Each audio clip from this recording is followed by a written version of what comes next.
Boa noite para todos. Shalom, eu sou Sérgio Talha.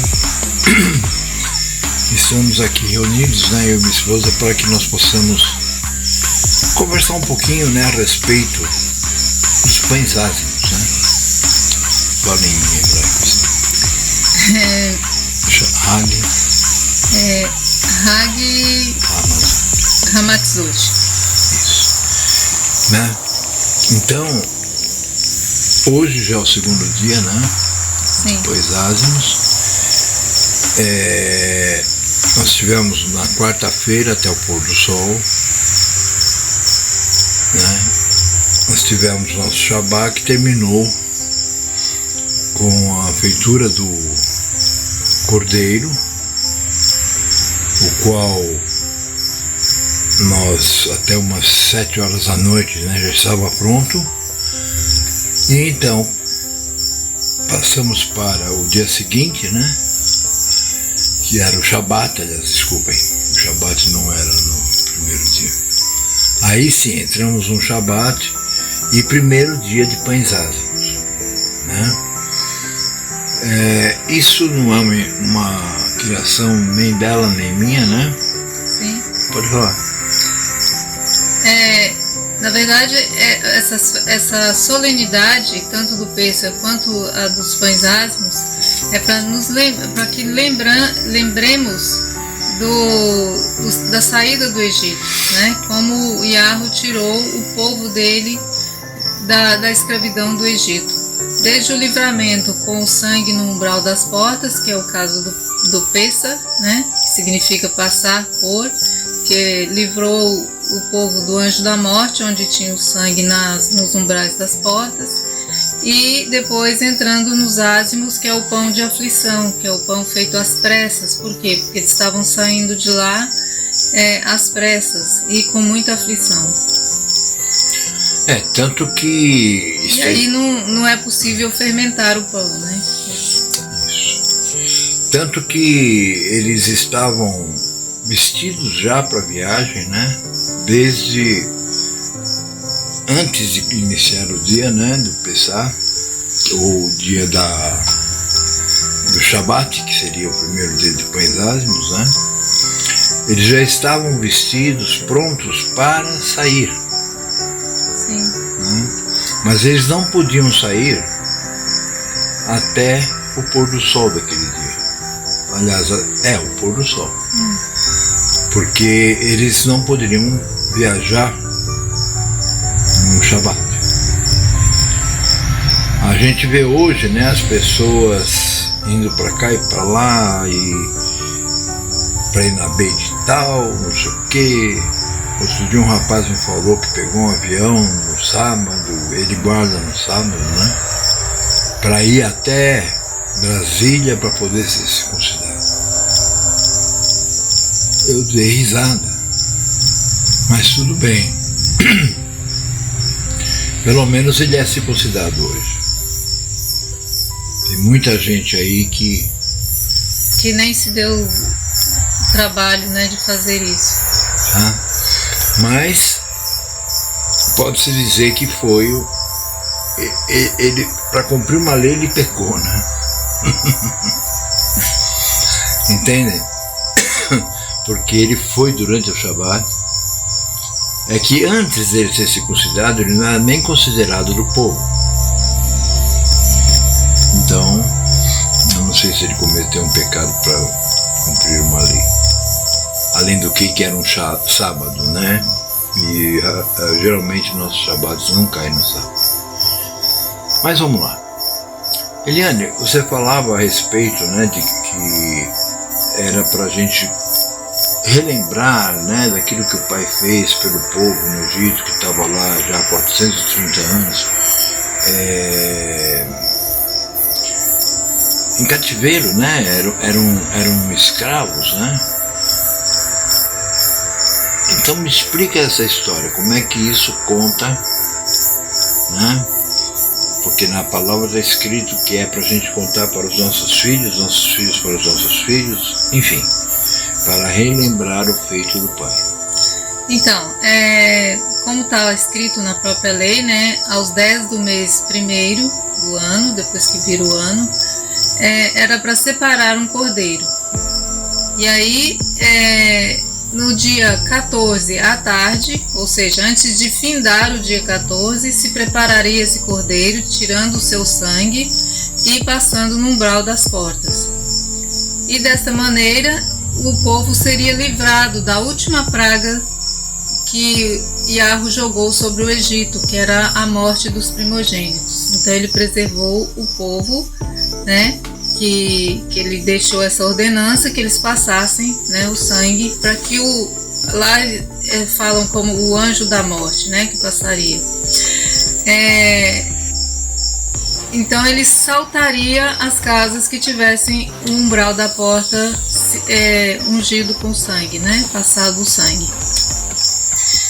E ao pôr do sol era para comer esse cordeiro com pães ázimos, ervas amargas e com seus pés calçados, os lombos cingidos, ou seja, prontos, né, para sair, não e apressadamente. Por que esse ritual deve ser feito assim? Está escrito lá também, para quando os seus filhos, as suas gerações verem e perguntarem que ritual é esse, era para ser dito. Esse ritual era para lembrar quando o pai livrou o povo da escravidão com mão forte, né? Lá do Egito. Tirou o povo com mão forte. Então, assim, para que isso jamais seja esquecido, a forma que o pai tirou, né? Contando tudo, as 10 pragas, toda aquela história. Então, é um ritual diferente, é para chamar a atenção mesmo, e, lógico, dos que são povo, né? Para que estes tenham a plena consciência do sentido dessa solenidade, né? Tanto do Pêssar quanto dos pães ázimos. O ázimo é o pão sem fermento. Por quê? Porque é o pão que não dá tempo de ser fermentado. E não deu tempo por quê? Porque eles estavam saindo às pressas, eles estavam aflitos. Aí também tem partes que é chamado de pão de aflição, ou seja, pão feito às pressas, que não houve tempo de fermentação. E é esse o sentido do Pêssar. E pães ázimos, né? A festa. É interessante notar, né? Eu queria deixar aqui, embora eu já tenha falado isso para todos aqueles que estudam com a gente, mas tem gente que hoje está chegando que nunca viu a gente, que não sabe realmente a palavra e não tem muita noção, né, de porquê das coisas, tá? Por exemplo, tem gente que diz, né, que o cordeiro representa o Jesus Cristo católico. Uma grande mentira, tá? Tem gente que diz que o Pêssar é um dia. Outra mentira. Observem bem, o Pêssar, ele se inicia na 9ª hora. A 9ª hora é entre 3 e 4 da tarde. Na época eles falavam assim, 9ª hora do dia. Então, isso já é para nós hoje, tipo 4 horas da tarde, né? Então, por quê? Porque aí eles iam pegar o cordeiro, não iam tirar suas partes internas, não iam quebrar nenhum osso, não iam limpá-lo, né? Iam colocá-lo numa enorme fogueira. Como lá especifica, pés, cabeça e fressura, né, que era para deixar no cordeiro. Então, tem até uma passagem que está escrito assim: se um cordeiro for muito para a sua família, divida-o com o seu vizinho. Sim.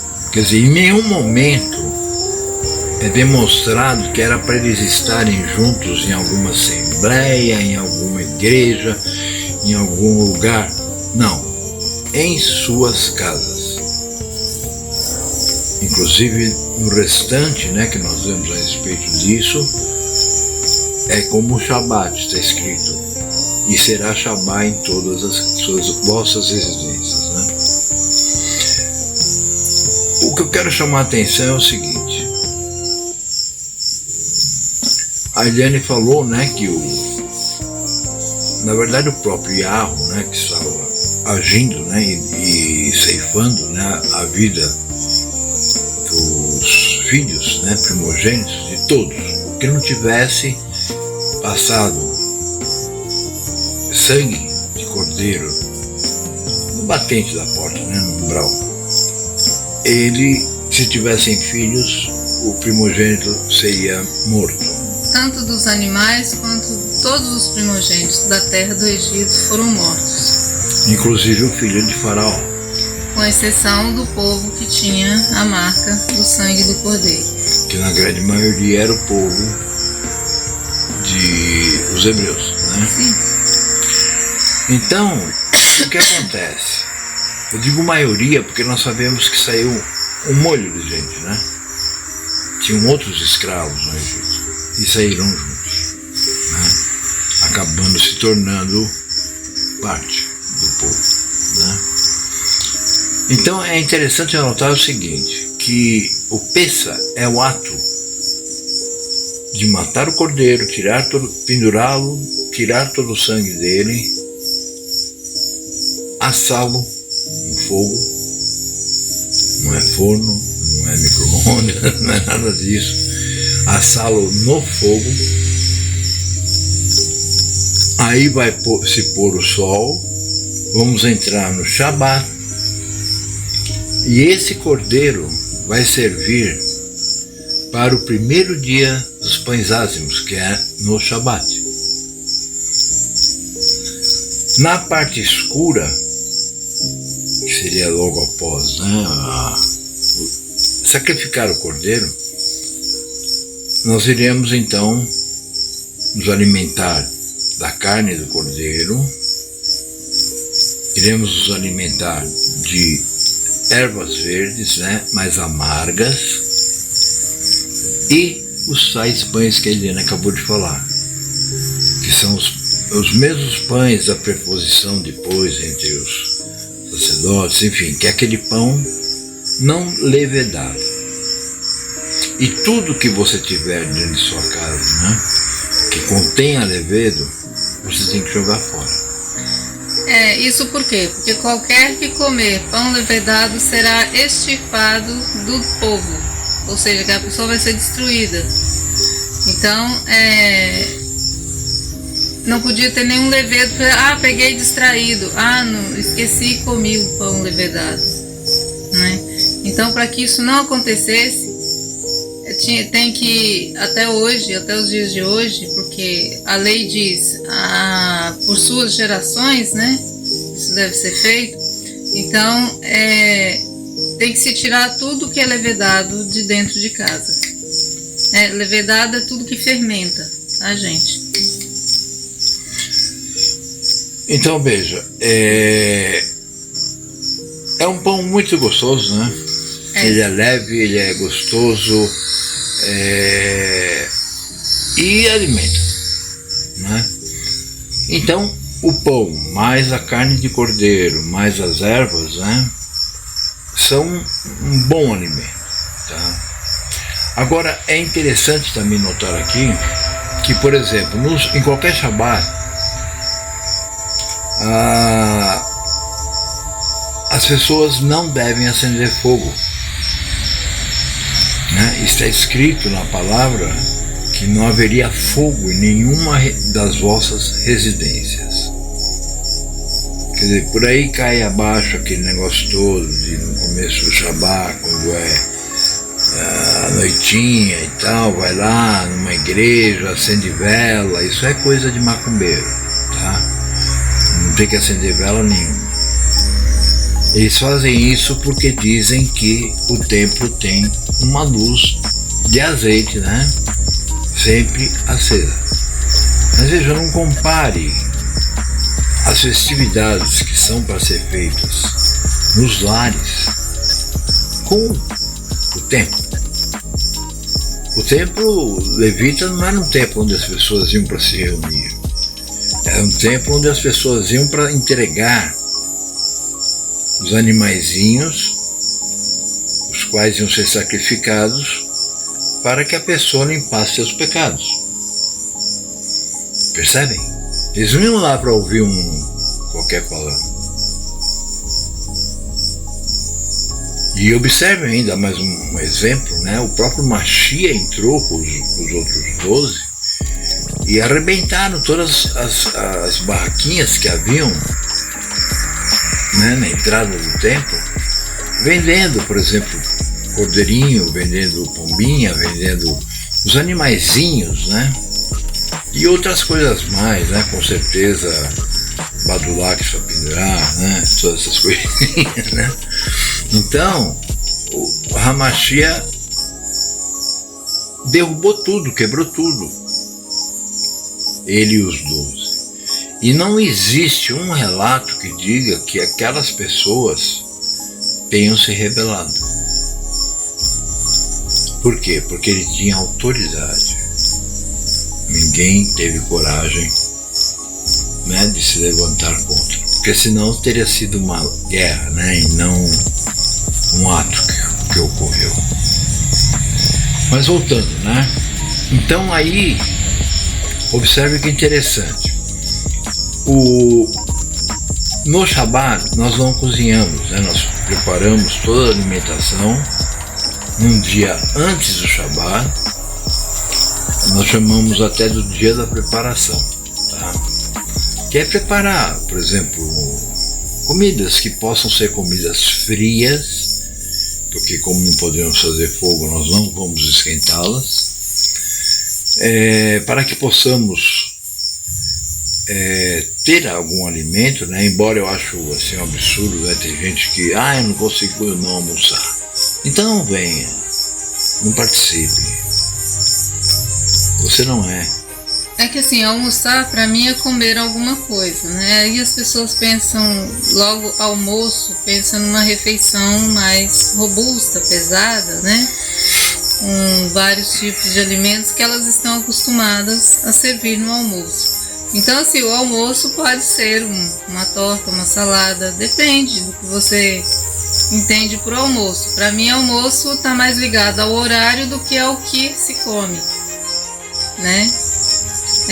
Se eu comer, por exemplo, uma salada de frutas no horário de almoço, eu almocei, sim, né? Só não foi uma refeição pesada, robusta, né? Que vai tipo arroz, feijão ou um macarrão, né?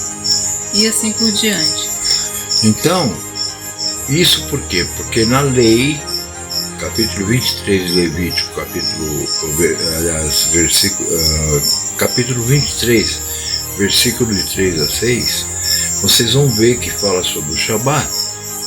E lá diz, não haverá fogo em nenhuma das vossas residências. Entendem? Então, olha como o Pai é amor. Tem gente aí que fica hoje, né, e há algum tempo atrás para cá, dizendo aí na internet, né, verdadeiros ignorantes, né, querendo dar uma de que sabe, eles ficam dizendo que o Pai é mau, porque ele faz as pessoas matarem bichinhos para comer, fazem pessoas matarem animaizinhos para sacrifício, né, fazem as pessoas isso, aquilo, né. Mas observe como o Pai é bom. Como nós estamos falando lá no Egito, né, no dia que eles iam ser libertos, houve o Pessá, ou seja, eles prepararam o cordeiro do tamanho de acordo com cada família, ou se fosse muito era para 2 famílias, se fosse muito era para 3, tá? Passaram o sangue, né, nos batentes, nos umbrais das portas, e entraram. E não poderiam sair dali, porque se saísse, ele poderia ser morto se fosse um primogênito. Porque ele não estaria num recinto onde tinha o sangue do cordeiro. Aí, a partir desse momento, eles já estavam no primeiro dia dos pães ázimos, porque, como eu disse, o Pessah é o ato de matar o cordeiro. E passar o sangue, né? E passar o sangue, tá? Não tem nada a ver com o que a gente escuta e com o que a gente aprende a vida toda. Aí o que acontece? Eles fizeram isso, mas era um Shabat. Então, vamos dizer assim, na hora que o fogo acabasse, né, eles iriam passar o dia seguinte sem comida. E eles iam sair para uma jornada muito intensa, grande, longa, né, cansativa. Eles tinham que estar bem alimentados. Então o Pai permitiu que enquanto o fogo estivesse aceso e tivesse cordeiro, que aquele cordeiro seria o alimento para eles durante a parte clara daquele Shabat, do primeiro dia dos ázimos. E poderia comer pães ázimos e também a verdura amarga. Então veja como ele pensa em nós. Sabe, alguém pode dizer que mandou matar um cordeiro. Não foi um não, viu, meu amigo? Os que saíram de lá eram mais de 3 milhões, não é isso? Eu não sei exatamente o número, mas eram muitas pessoas, né? Então imagina, né? Põe aí para cada 5 um cordeiro. Tá? Então... foi um rebanho muito grande.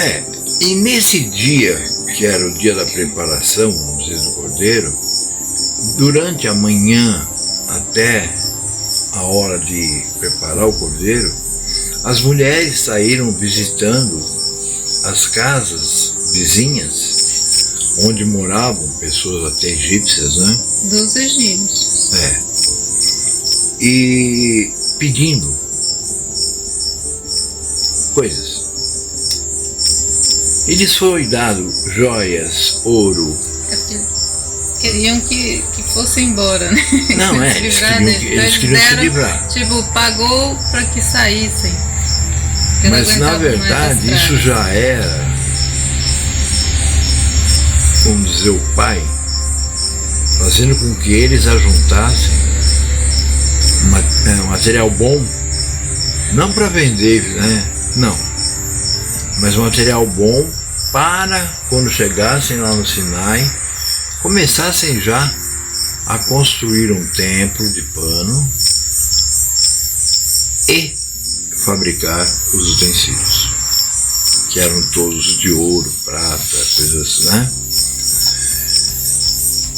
Mas tudo bem, prossiga. Bom, aí o pessoal, essa questão do fogo, né, que o Sérgio está explicando, nesse dia do dia 15, o fogo permanece aceso. Por quê? Foi dada uma ordem de que o que sobrasse, o que não conseguisse comer, não era para deixar jogado ali. Por quê? Porque o cordeiro, existe a lei também de que não podia tirar nenhum pedaço para fora da casa. Por exemplo, sobrou isso aqui, eu vou dar pro vizinho ali, que nem é. Já tinha essa lei. Ainda nem tinha sido dito que incircuncisos não poderiam comer, né? Mas aquilo era somente para o povo. Eu não podia, nossa, que pena, vou jogar fora, né? O que sobrou, não podia. Tinha que queimar. Nem para deixar para um animal comer não podia, ali no quintal. Era para queimar o que sobrasse. Então, assim, esse dia realmente é um dia atípico. É um dia que se acende fogo. É um Shabat que se acende fogo. Que tem fogo o Shabat inteiro. E observe, né? Tem o fogo o Shabat inteiro, que é porque o cordeiro serve de alimentação para o dia, né? Para a parte clara também. E aí as pessoas não iriam sair dali de dentro até findar o Shabat, até findar, né? Até a hora de sair já direto para ir embora, né? Foi a tardinha daquele dia. E aí, no final da tarde, a lua, porque a lua cheia, ela não tá cheia hoje, por exemplo, no dia 15, aí de repente ela já não é mais cheia. Não, isso não existe, né? Ela vai minguando gradativamente e devagar. Então, no dia que eles saíram do Egito, à noite, a lua iluminava o caminho. A prova de que eles saíram no final do Shabat é essa que nós temos, né? Porque tem gente que fala que eles saíram no começo do Shabat, tem gente que fala que eles saíram no meio do Shabat. É uma discussão assim que desnecessária, inútil, só pra gente que quer ficar passeando no dia do Shabat e usar isso como desculpa. Porque as pessoas que falaram isso comigo foi só para justificar que podia sair e fazer o que quisesse no Shabat. Então, eles saíram do Egito ao anoitecer, ou seja, o iniciar do dia 16, né? No iniciar do dia 16, porque o Shabat é dia 15. Então, quando eles saíram, a lua iluminou o caminho. Diz que estava gigante a lua e iluminava o caminho para eles, de tão claro que estava, de tão grande que estava a lua ainda, né? E isso é um detalhe muito importante que a maioria passa por cima, né? Ou às vezes até cita, mas não para pensar. Por que está dito isso, né? Que a lua iluminava o caminho. Por quê? Porque eles saíram à noite. Então foi tudo muito bem preparado, né? Por parte do pai. Não só muito bem preparado, né? Como assim, demonstra, né, que o pai se preocupava mesmo. Sim, ele dá detalhes assim dos porquês. Só tropeça quem quer mesmo, né? Fica procurando desculpas para não fazer o que é certo. Isso a gente não, né? A pessoa que tem a intenção de fazer o que é correto, ela questiona sim, para saber qual é o correto. Mas não para ficar arrumando o jeitinho brasileiro de burlar a lei, né? De fazer as coisas ao modo delas e não ao modo conforme está escrito na palavra. Nós tínhamos uma senhora que estudava com a gente há algum tempo já, né? E aí chegou o Pessah e ela era herbívora, né?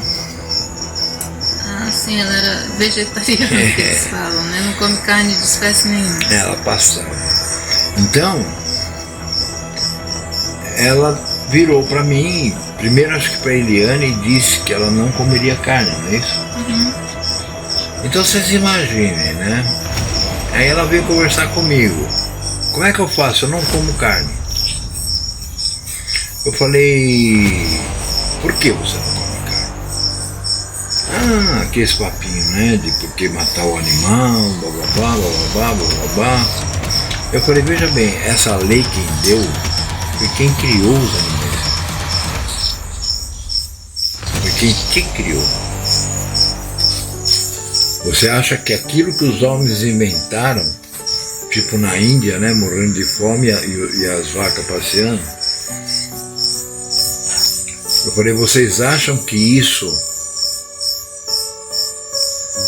é o certo? E eu sei que a mulher, é claro, não tinha sido nem chamada, né? Mas ela abandonou o trabalho que ela vinha fazendo com a gente, né, o estudo, abandonou tudo, só porque ela não comeu o Pessah, né? O cordeiro. Para seguir no caminho né, que o Criador deixou nas antigas veredas, para retornar a essas veredas, né, por estas veredas, você não pode ter nenhum apego, nenhuma ligação com o mundo.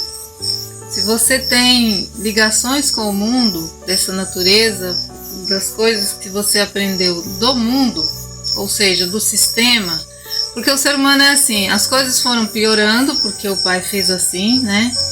Ou começou com o pecado lá atrás, e aí foi ficando ruins as coisas, né? deteriorando, aí o ser humano começou a tentar consertar, melhorar as coisas ao modo dele. Então começou a inventar isso.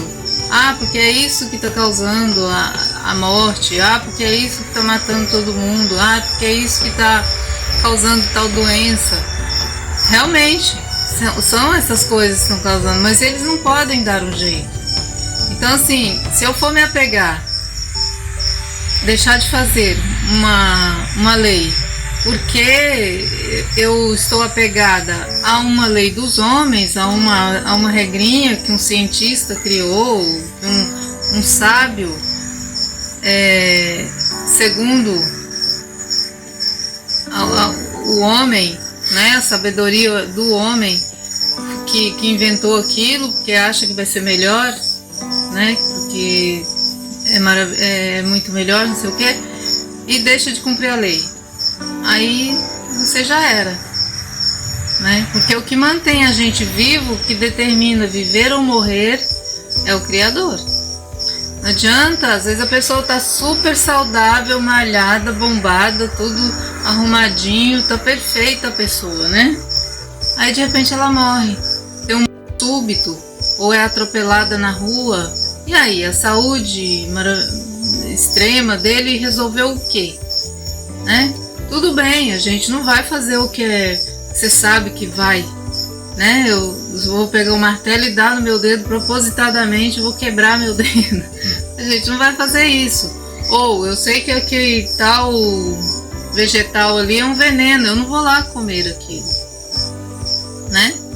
Além do que afligir o corpo, o próprio corpo é pecado, né? É proibido. Então assim, eu não vou procurar trazer o mal para dentro de mim. Se eu sei que é mal, se o Pai me deu o conhecimento daquele mal, eu não vou lá fazer. Mas deixar as soluções do sistema mundanas dominar sua vida de tal maneira que você não consegue nem cumprir a lei do Criador, porque a solução mundana diz o contrário.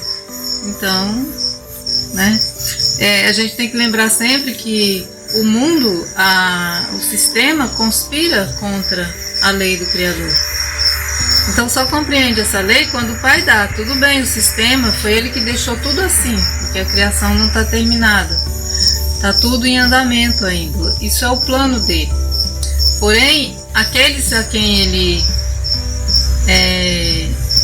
chama, né, que ele separa, ou muitos dizem eleitos, outros escolhidos, outros chamados, né, aqueles para quem ele atenta fazer bem, a benignidade dele se volta para aquela pessoa, ele orienta, esclarece,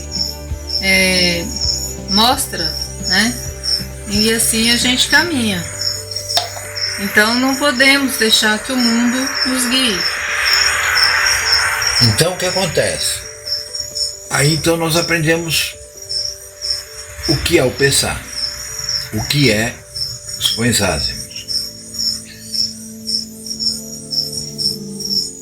Aí eles saem, a partir do momento que tem a tarde, a tardinha, né? Na tardinha eles saem, que é o momento em que aparece a primeira estrela no céu. Vão indo até chegar o mar, né? O mar que se abriu, o mar vermelho? É o mar vermelho? Acho que é o mar, eu esqueci o nome do mar agora. Então, Faraó é mais uma vez instigado pelo pai e ele diz: não vou deixá-los ir, e vai atrás. E justamente quando ele chega nesse mar, com os cavaleiros dele e tudo, né?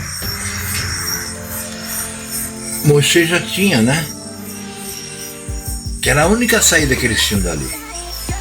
Se eles fossem andando, caminhando, né, pela orla marítima, eles não chegariam ao Sijon, ou Sinai. Eles tinham que atravessar. E Moshe tinha, né, aquele cajado dele que foi dado pelo pai, e ele abriu o mar. Você acredita ou não, ele abriu o mar. E aquele povo todo já estava caminhando no seco, no meio do mar. Quando o faraó viu aquilo, é claro que, depois do que tudo que ele já tinha visto, ele devia ter ficado parado ali e acabou. Mas não, ele mandou os soldados irem atrás e matar a todos.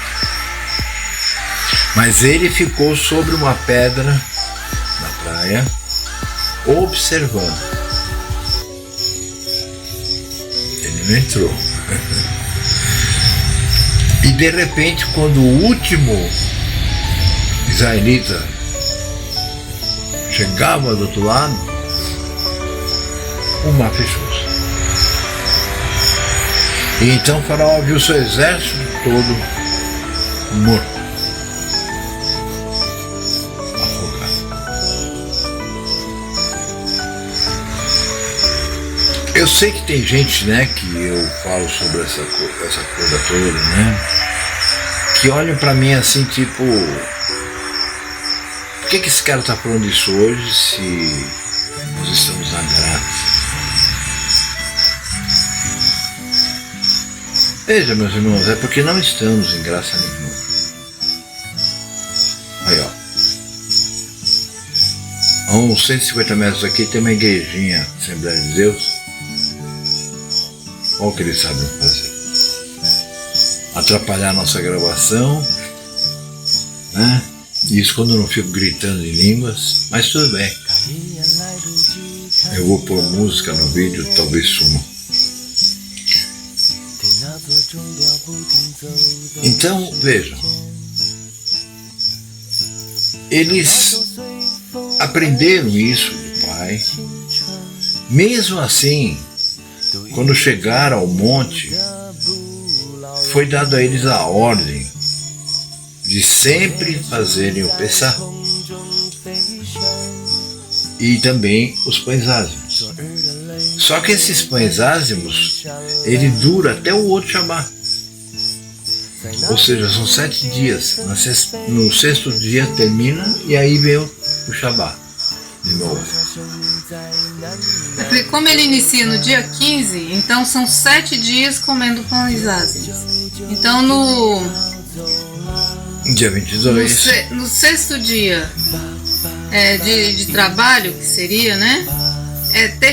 Completa o 7º dia de ázimos, né? Porque se você contar 15, 16, 17, 18, 19, 20, né? 21, 7 dias, né? E aí o 22 é o Shabat, 7º dia. Que seria o Shabat semanal, embora não exista semana. Mas esse Shabat que ele está acostumado, né? Todo 7º dia. Então isso é o Shabat, isso é os pães ázimos. Hoje, por exemplo, nós estamos agora, nesse momento, no 2º dia dos pães ázimos. Entramos agora ao pôr do sol. Um pouco antes de sentar aqui para gravar, o sol estava se pondo. Então isso significa... Tem gente que me pergunta assim, né? Mas é obrigado, Sérgio? Eu digo não, porque obrigando alguém a fazer uma coisa não significa que ele queria. Mas quando o pai chama alguém, ele já põe isso no coração da pessoa. Entendem? Não existe obrigações. Existem prazer em cumprir aquilo que o pai quer de você. Existe a recompensa de você se sentir amado pelo pai de verdade e ele lhe dar discernimento, conhecimento, etc.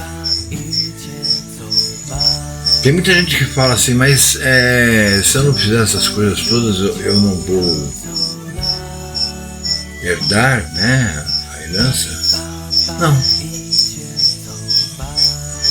Não, mas espera aí, mas então quer dizer que a coisa é carnal?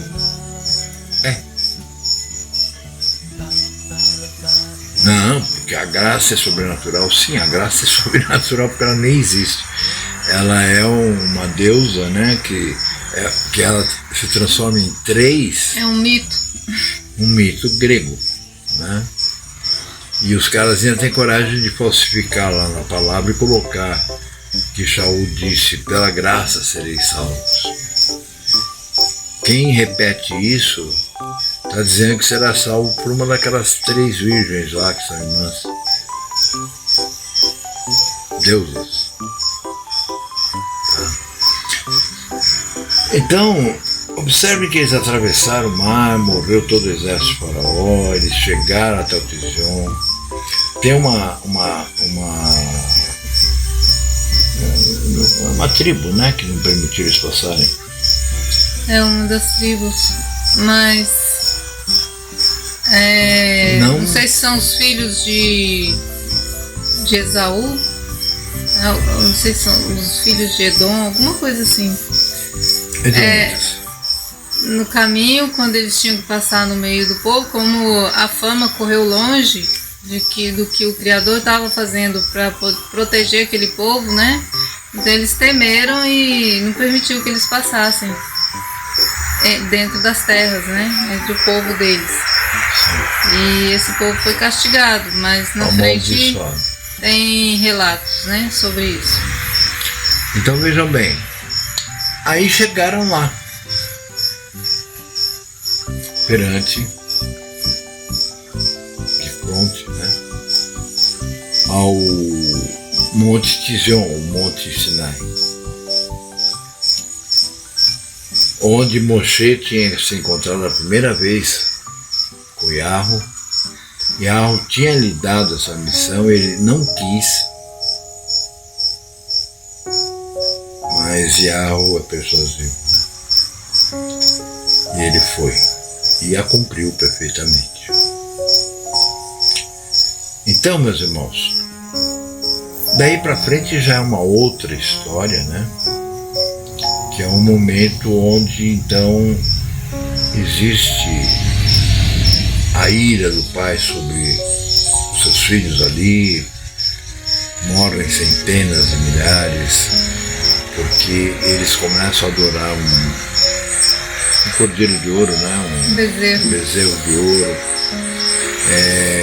Porque, é claro, vejam bem, ali não tinha ninguém circuncidado, porque passar 430 anos no Egito, com certeza eles já tinham até esquecido disso. Quando o pai fez a aliança com Abraão, ele disse: da tua descendência, todos os meninos serão circuncidados ao 8º dia de vida. Essa é a aliança que faço contigo. Mas acontece que ficar 430 anos numa terra estranha, no meio de um povo estranho, com certeza tirou deles esse conhecimento. Corrompeu, né? Tanto é que quando chega no deserto eles querem um bezerro de ouro, porque eles estavam com saudade da terra do Egito e tudo, então eles eram adoradores do quê? De Baalins. O povo que estava escravo no Egito, e não do Egito chamei meu filho Jesus Cristo, tá, gente? Vamos já limpar isso aí, né? Mateus os adoradores de Baalins era o povo que estava no tempo da escravidão no Egito, quando eles foram escravizados. Então eles adoravam Baalins, que são pequenos deuses, né? E tinham os deuses maiores, o bezerro de ouro e não sei quem. Baalins vem de Baal, né? Aí acho que, não sei se referem a deuses menores, deuses, não sei lá. Ou plural de deuses, porque eram muitos deuses, né? Deus. Semideus. Aí então eles eram adoradores de outros deuses, né?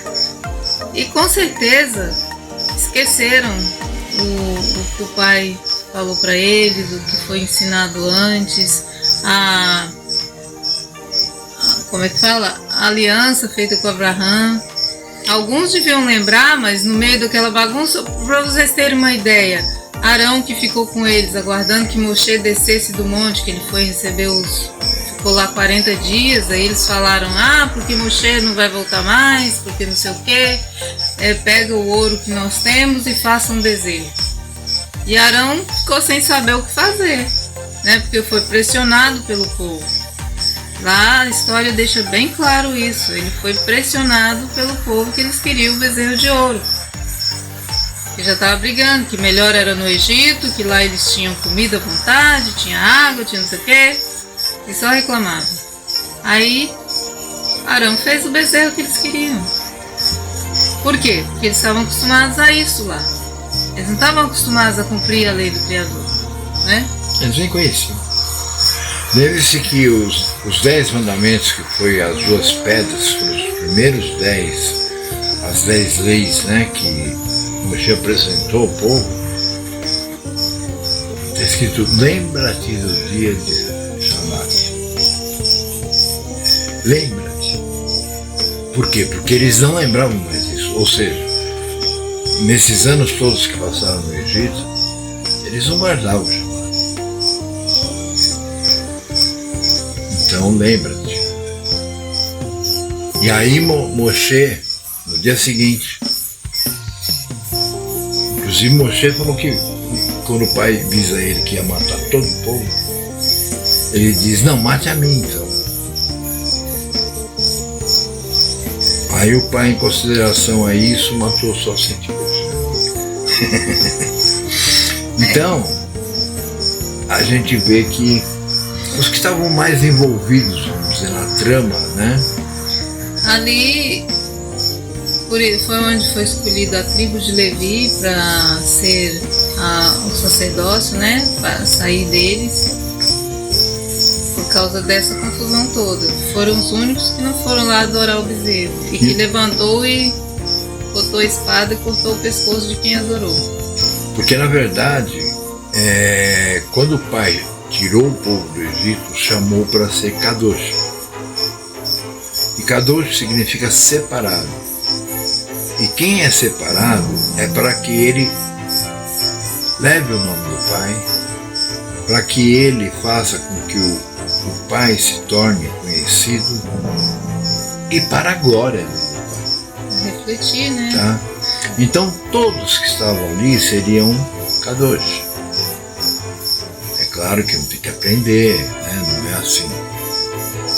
Mas acontece que, a partir desse momento, o pai tornou Kadosh só os levitas, porque eles não participaram. Como ele disse, mataram muitos homens por isso. E uma para você, vai, que está na igrejola, né? Aí surgiu o dízimo. Por quê? Porque como eles ficaram sem herança, ou seja, eles não iam ter parte nas terras, não iam ter parte em nada. Eles iam ser sacerdócio. Então o pai estabeleceu que a 10ª parte de tudo aquilo que alguém ganhasse, e não vem me dizer que não existia dinheiro naquela época, né, como tem alguns idiotas aí na internet, principalmente os adventistas, né? Existia sim, porque logo depois tem a lei que fala: se você estiver muito longe de uma cidade levita, porque as próprias outras tribos, né, cederam o espaço para que os levitas tivessem um lugar. Para eles morarem, né? Tá? Por quê? Por que não botou todo mundo em Jerusalém, por exemplo? Quer dizer, nem a Jerusalém nem era ainda, né, deles. Mas por que não juntou, né, num outro canto? Porque para facilitar as outras tribos. Porque, por exemplo, uma tribo que tivesse a 200 quilômetros do local onde era para entregar, né, para o sacerdote Gadol, o animal, as coisas, né, que eles... Os dízimos, né, das colheitas, de tudo que era produzido. Ele então pudesse entregar numa daquelas aldeias levitas. Aí os levitas iam separar os 10% do melhor que tinha ali, mandar para os sacerdotes grandes, né, que eles falam, Gadol, e o que sobrasse eles ficavam que serviria de alimento para eles também. Isso é o dízimo. Agora, tem gente que fica na internet dando uma de sabido, dizendo que o dízimo nunca foi em dinheiro.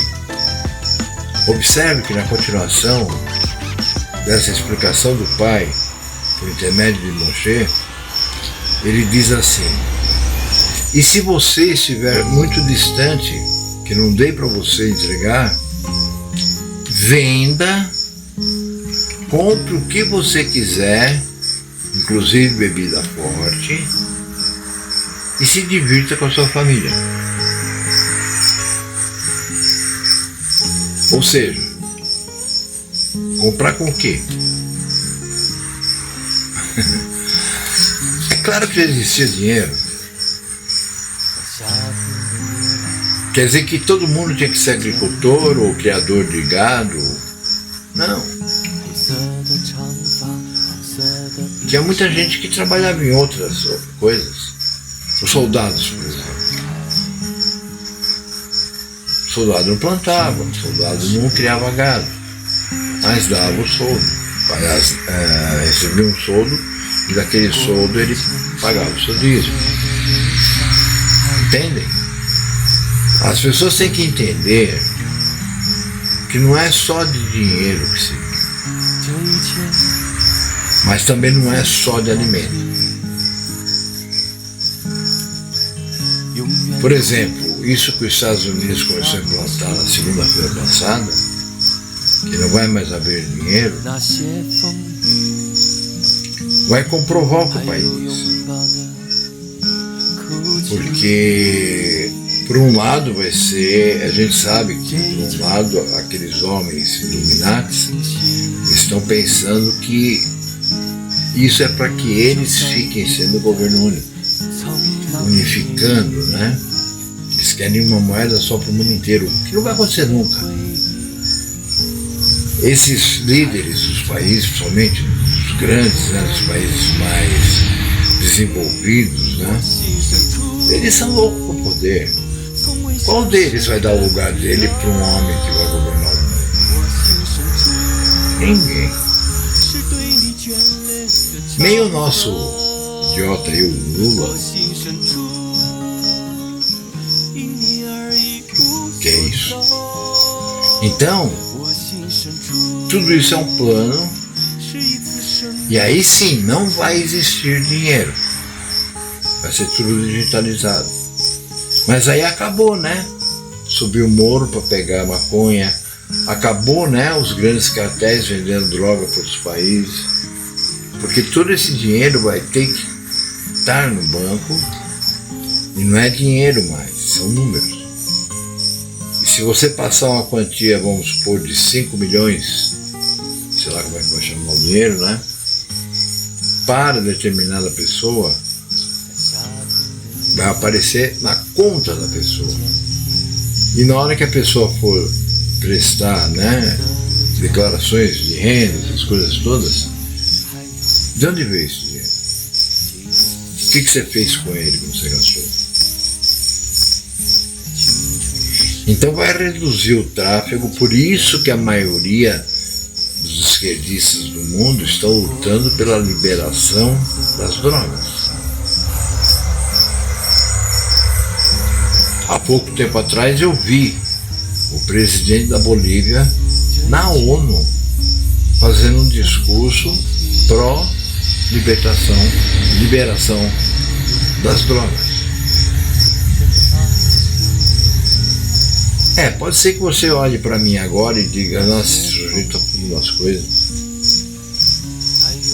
Mas vocês vão ver.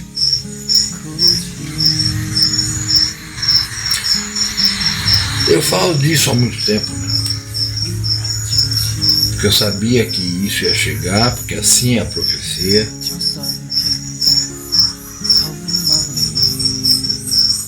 E chegou. Ainda não aqui. Hoje eu conheci um senhor, né? Nós fomos numa lojinha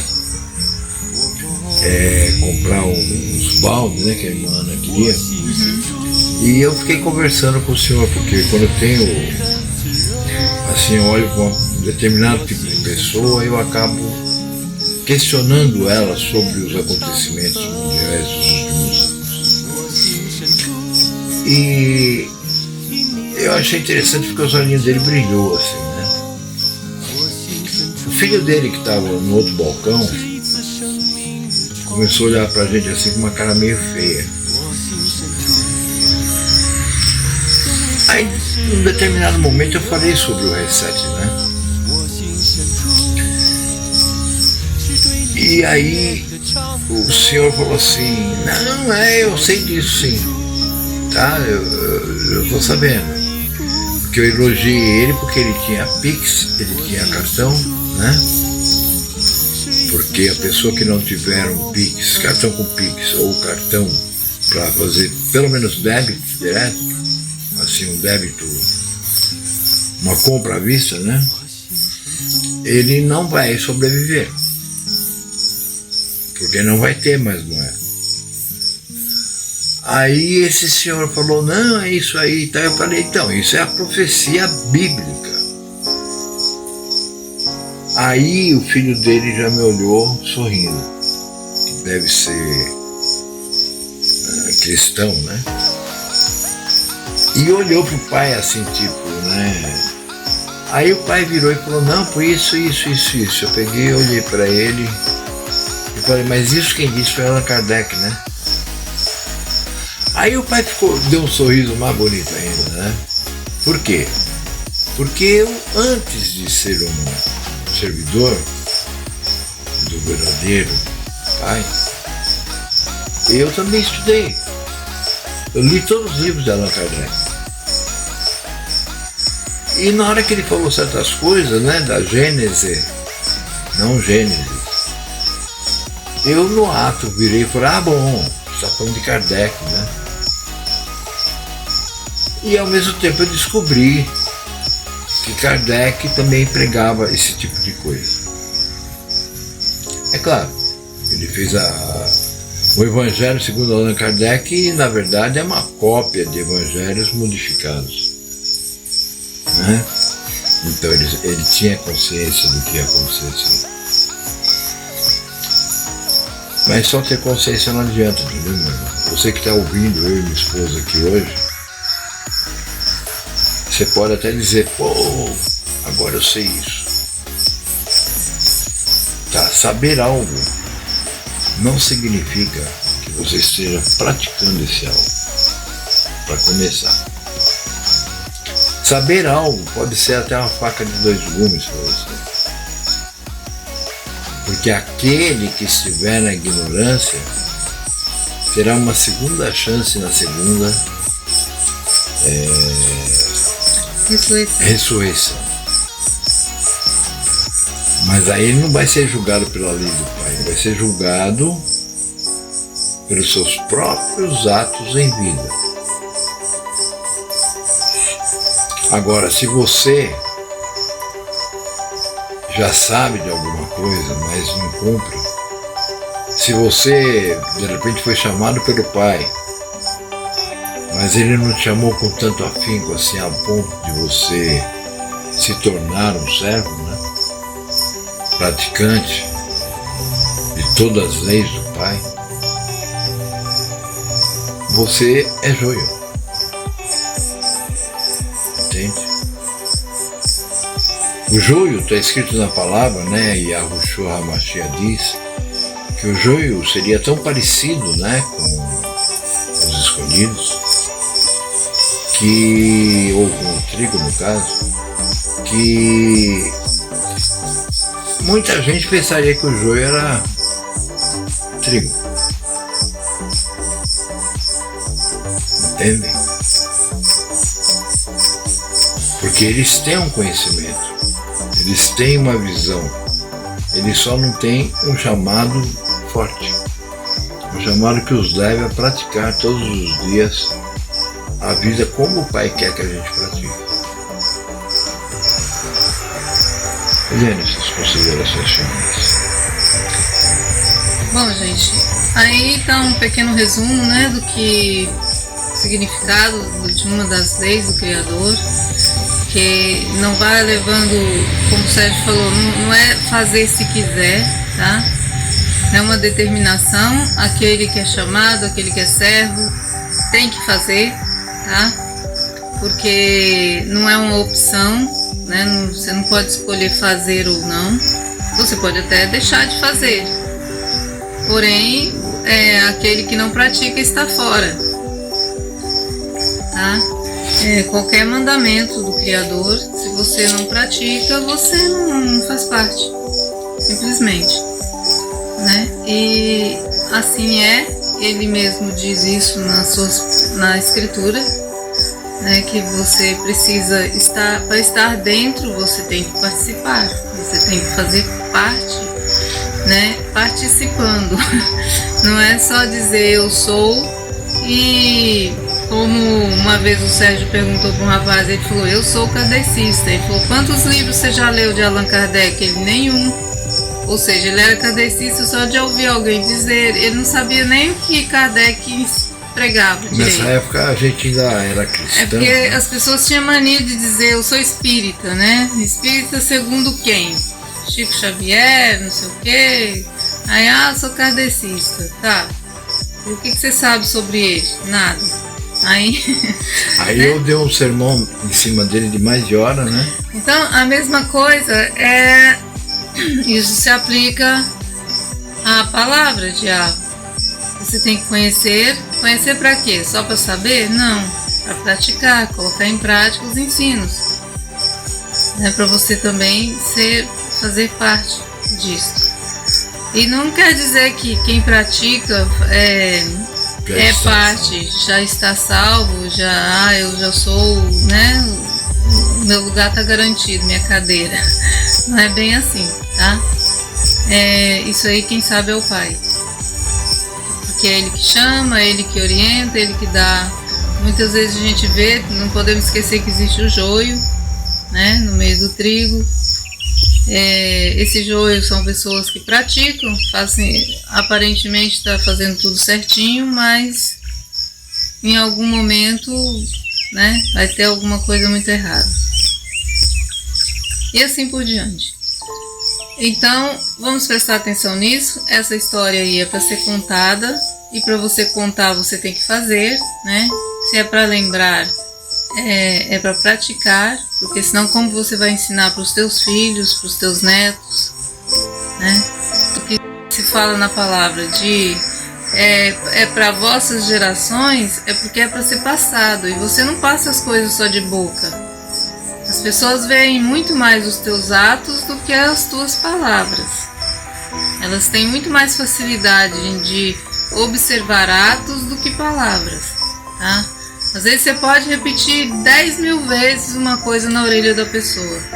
Se você fizer uma coisinha assim contrária àquilo que você falou, ela vai ver.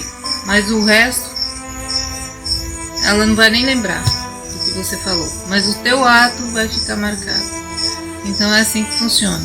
Por isso que o Pai fala, né? Que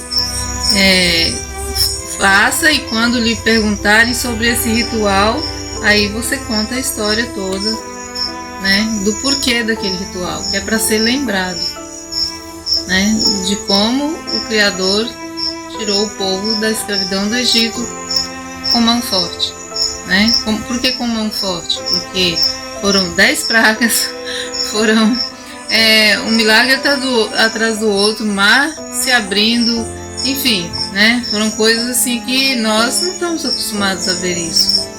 Então, se ninguém nos contasse isso, se ninguém nos ensinasse isso, a gente jamais saberia. Porque não tinha celular, não tinha selfie naquela época, não tinha nenhuma tecnologia para poder registrar isso. A não ser os pintores, né, que pintam aí quadros sobre o ocorrido, que eles imaginam como foi, e a palavra, né? Os judeus têm, os ortodoxos, né, chamam de lei oral, que não sei o que eles vão contando as coisas, mas infelizmente eles deturparam com muitas tradições que foram inseridas na palavra, né?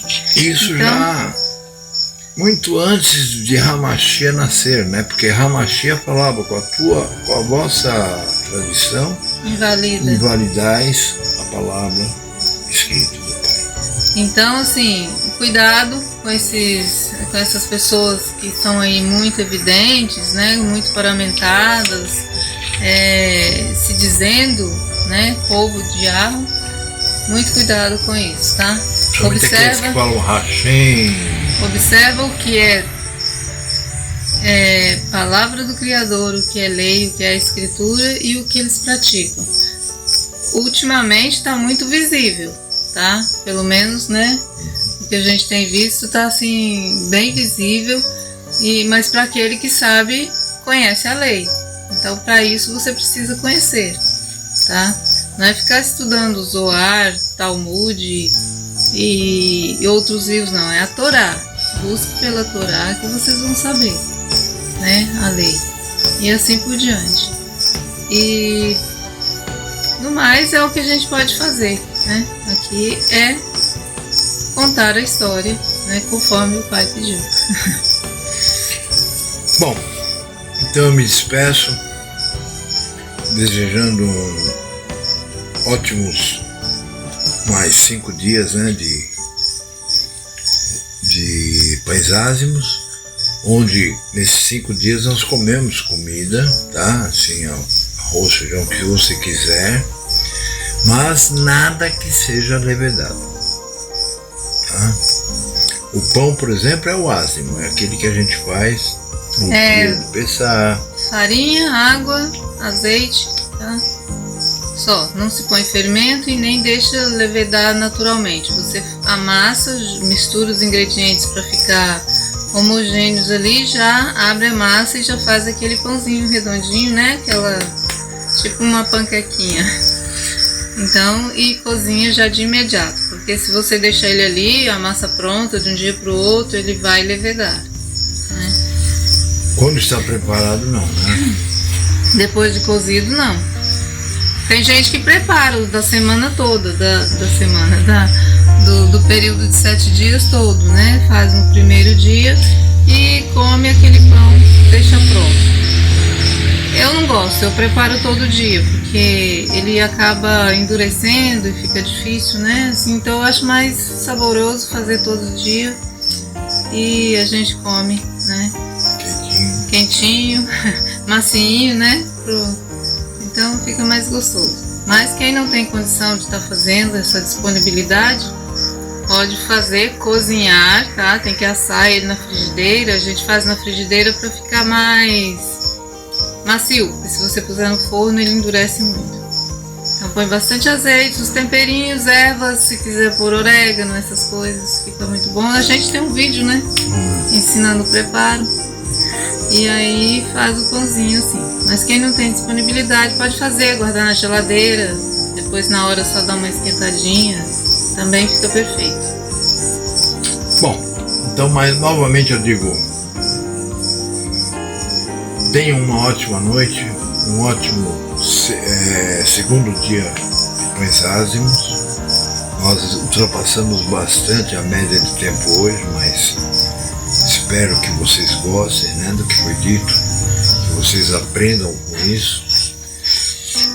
E é isso, tá? Este